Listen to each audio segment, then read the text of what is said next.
Right, welcome back everybody. Thanks for joining me. What we up today, Pete? Right, today we're going to be planting some green manure field beans.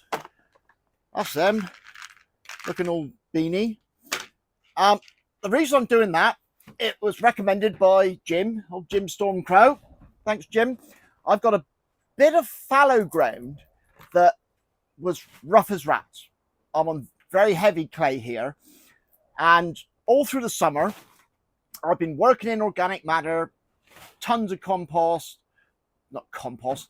manure, loads of wheelbarrowfuls of wood chip, getting it all dug in with the clay, letting it sort itself out.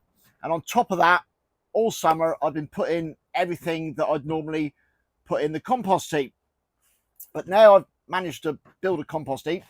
So I've raked all that off, and in a minute we'll go outside and I'll show you what I'm going to do and how I'm going to plant it. I chose field beans because it's a nice big seed, so I figure it'll get going and grow outside right off the bat, and you can grow these up till November, I think it says on the packet, so we should be all right with them. And also the beans have got a real deep tap root, from what I'm led to believe, so hopefully that will go down there again, help break up the real heavy clay soil that I've got here. But worryingly, I mean, I got these from Sow Seeds online, 1 kilo, and I was just looking at the actual seeds, and a lot of them, I'll put that there and hopefully I can zoom in later, have got little holes in them. So I can't see that that's a viable seed, but I don't know. I think what I'll do is I'll do up a few tubs in here of the ones with the holes in and ones without, and see if they germinate. I'm also going to email them and let them know, because in my eyes that ain't right.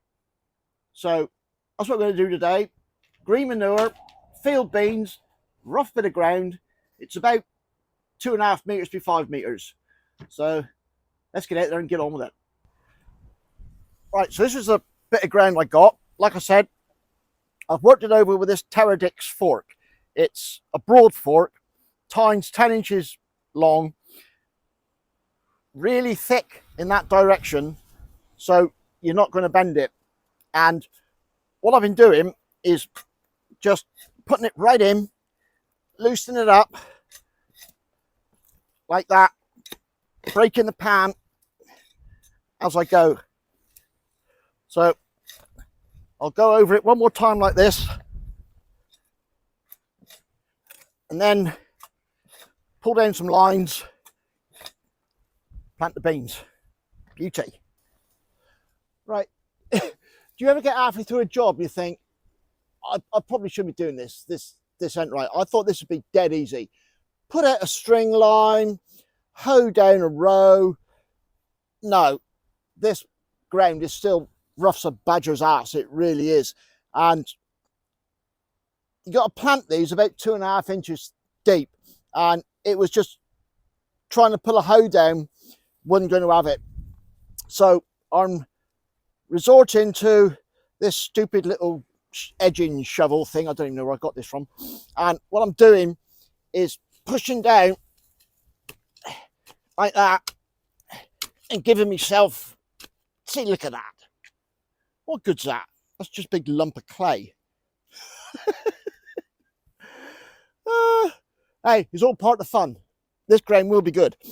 So that's what I'm doing now, is edging like that up my string line. I'll clean it out a bit in a minute. And you may notice compost here.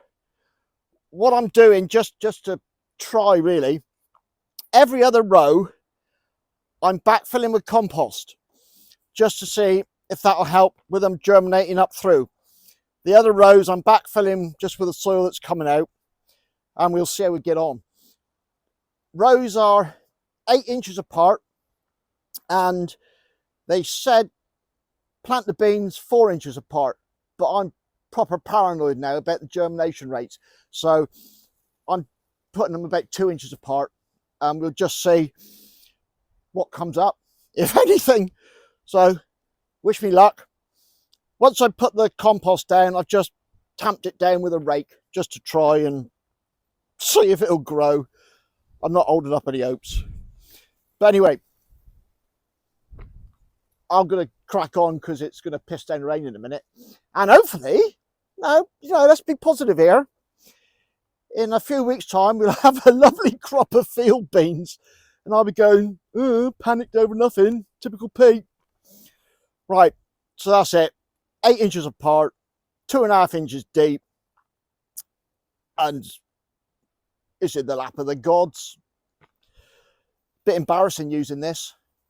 I always go on about the Cornish shovel being best, but for vertical digging like this,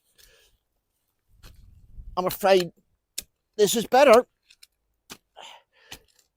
Right, let's crack on and get this done. Right, that was perfect timing. Just started to drizzle now. All finished out there. I managed to get 10 rows in.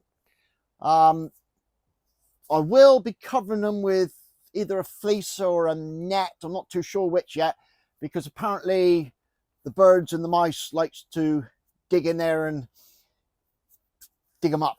So I'm gonna have to find some in a minute to cover them over with. Like I said at the beginning, what I've done, I have planted out 15 of each of the good beans and those beans that had the holes in, just to see if they will germinate. I don't think they will, but I've been wrong before. And also, I think because I'll be clearing and rejuvenating the beds where the tomatoes were, I think I'll put in a bit of a nursery bed of beans in the tunnel. And that way, if I've got any patches of poor germination out there, or also, and if you noticed, where the pumpkins are hanging over, I couldn't do full rows on that bed. So I'll use them to fill in the gaps. And then hopefully it'll all grow up, roots will grow down. I can cut down the green manure early in the spring, incorporate that into the soil, and like I say, just help improve that really rough bit of ground. So that's it. Green manuring to help improve the soil. I hope it works. First time I've ever done it, so I have no idea. But the theory's good, and we all like a good theory. So that's it. Thanks for watching. Cheers and go on.